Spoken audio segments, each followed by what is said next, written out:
ত্রিপুরার ঐতিহ্যবাহী 7 দিনব্যাপী খার্চি উৎসবের সূচনা হলো ত্রিপুরার মুখ্যমন্ত্রী ডাক্তার মানিক সাহার হাত ধরে। খার্চি উৎসব উপলক্ষে সকল রাজ্যবাসীকে শুভেচ্ছা জানিয়েছেন বিজেপির সর্বভারতীয় সভাপতি জগৎ প্রকাশ নাড্ডা। বৃহস্পতিবার পশ্চিম ত্রিপুরা জেলা খয়েরপুর পুরাতন হাভেলির চতুর্দশ দেবতা মন্দিরে বৃহস্পতিবার 7 দিনব্যাপী খার্চি উৎসবের সূচনা করলেন ত্রিপুরার মুখ্যমন্ত্রী ডাক্তার মানিক সাহা। উপস্থিত ছিলেন পর্যটন মন্ত্রী সুশান্ত চৌধুরী, বিধায়ক রতন চক্রবর্তী সহ অন্যান্যরা। খার্চি উৎসবের পূর্ণ লগ্নে ত্রিপুরার সকল ভাই বোনকে শুভেচ্ছা ও ভালোবাসা জানালেন সর্বভারতীয় বিজেপির সভাপতি জগৎ প্রকাশ নাড্ডা। তিনি সামাজিক মাধ্যমে লিখেছেন, জাতি জনজাতি মানুষদের এই পবিত্র উৎসব সকলের জীবনে বয়ে আনুক আনন্দ আর অটুট সমৃদ্ধি। ঈশ্বরের কাছে সকল ত্রিপুরাবাসীর জন্য এই আশীর্বাদ চাইলেন তিনি।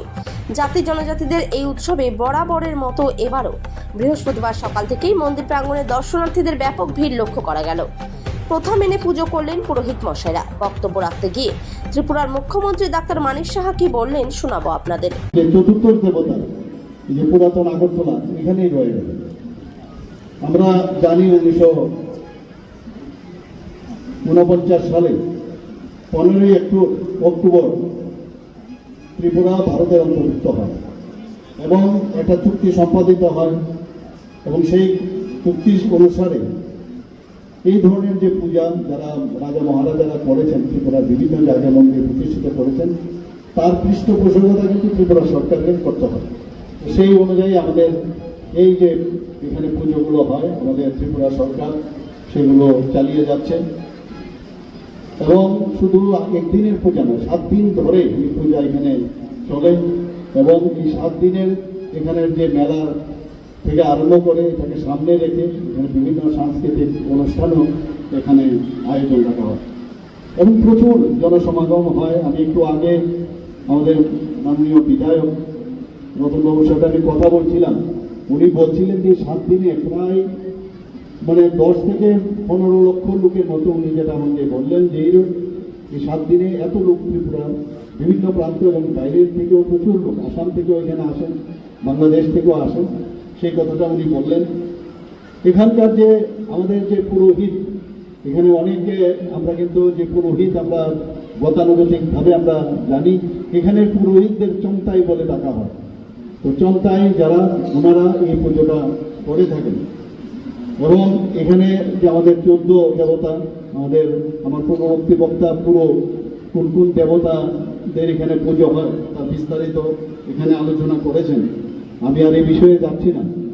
কিন্তু এখানে একটা বিশেষ যে বিষয় সেখানে হচ্ছে এই যে চতুর্দশ যে দেবতারা আছেন তাদের কিন্তু পূর্ণ বয়স কিন্তু মূর্তি নেই, তাদের খালি মস্তক মূর্তি এখানে আছে, আমরা সবাই জানি। এবং নিত্য যে পূজিত হয় তার মধ্যে মহাদেব, উমা এবং হরি 3 দেবতা দেবীদের পূজা হয় প্রতিদিন।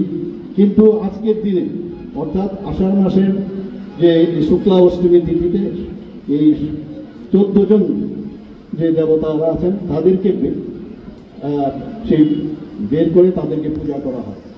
ত্রিপুরাতে এখন মিশ্র যারা ভাষাভাষীর লোক এবং মিশ্র যে সংস্কৃতি সবার এখানে আমার মনে হয় একটা মিলন ক্ষেত্র এবং সব ধর্ম বর্ণ সম্প্রদায়ের মানুষের এখানে সমাবেশ যে কারণে হয় এবং পারস্পরিক যে আদান প্রদান, একটা সেই আদান প্রদানের মধ্যে একটা ফিল্ড এর মধ্যে তৈরি হয়।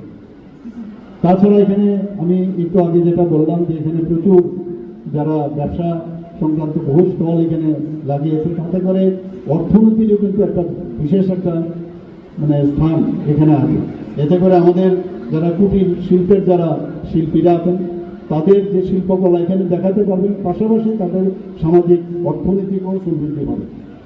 আমার এখানে ত্রিপুরার মানুষ, আমি বলতে দ্বিধা অত্যন্ত সংস্কৃতির প্রিয় মানুষ ত্রিপুরা এবং প্রত্যেক মেলাকে কেন্দ্র করে এখানে আমরা ত্রিপুরা সরকার আমরা চেষ্টা করছি যে এই ধরনের যখনই যেসব জায়গায় এই ধরনের মেলা হয় তার ইনফ্রাস্ট্রাকচার যাতে ডেভেলপ হয়, আমাদের সরকারের তরফ থেকে সেই ব্যবস্থা আমরা করছি এবং রাজ্য সরকার যতগুলো ভাষাভাষী এখানে আমরা সবাই জানি এখানে যারা জনজাতি গোষ্ঠীর যারা ভাই বোনেরা আছে 19টা জাতি গোষ্ঠী, তাদের যে আলাদা আলাদা যে কৃষ্টি সংস্কৃতি সেইগুলো যাতে বিকাশ হয় তার জন্য আমাদের সরকার প্রতিদিন আমরা চেষ্টা করে যাচ্ছি এখানে। রাজ্য সরকার যাতে এই ধারাটাকে আমরা উজ্জীবিত করতে পারি, তার জন্য আমরা সর্ব ধরনের আমরা চেষ্টা আমরা চালাচ্ছি।